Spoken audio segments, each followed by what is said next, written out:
शहर व जिल्ह्यातील तब्बल 40,000 कुटुंबांचा उदरनिर्वाह विडी उद्योगावर चालतो, परंतु कामगार कायद्याअंतर्गत असलेले हक्क मिळत नसल्याने विडी कामगारांवर अन्याय होत आहे।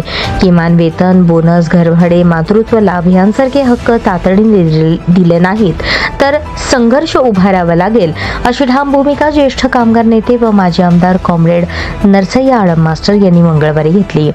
16 सप्टेंबर रोजी विडी कामगारांच्या विविध प्रलंबित मागण्यांबाबत राज्याचे कामगार मंत्री ॲडव्होकेट आकाश फुंडकर यांना शिष्टमंडळाद्वारे निवेदन देण्यात आले।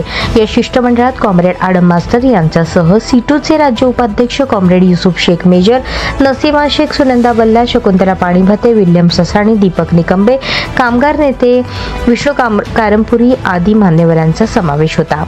कामगार कायद्यानुसार विडी कामगारांना किमान वेतन, भविष्य निर्वाह निधी, बोनस, ग्रॅच्युटी, मातृत्व लाभ, बाळंतपण रजा, शिष्यवृत्ती व गृहनिर्माण सुविधा यांसारखे अनेक हक्क आहेत। शासन निर्णयानुसार दर 1000 विड्यांसाठी किमान वेतन 402 रुपये असायला हवे, मात्र ते प्रत्यक्षात मिळत नाही। याशिवाय मजुरी रोखीने कारखान्यात देण्याची तरतूद असूनही बँकेमार्फत मजुरी देण्यात येते, त्यामुळे कामगारांना मोठ्या गैरसोयींना सामोरे जावे लागते। 2002 पर्यंत विडी कामगारांना 5% घरभाडे दिले जात होते, मात्र नंतर ते थांबवण्यात आले। आजच्या प्रचंड महागाईत हे घरभाडे, किमान वेतन, सानुग्रह अनुदान, मातृत्व लाभ, शिष्यवृत्ती यांच्यासारखे हक्क न दिल्यास कामगारांचे जीवन अधिक हलाखीचे होईल। कामगारांची दुरावस्था ऐकून घेतल्यानंतर कामगार मंत्री ॲडव्होकेट आकाश फुंडकर म्हणाले, विडी कामगारांचे हक्क अबाधित ठेवले जातील। या उद्योगावर हजारो कुटुंबांची उपजीविका अवलंबून असल्याची मला जाणीव आहे।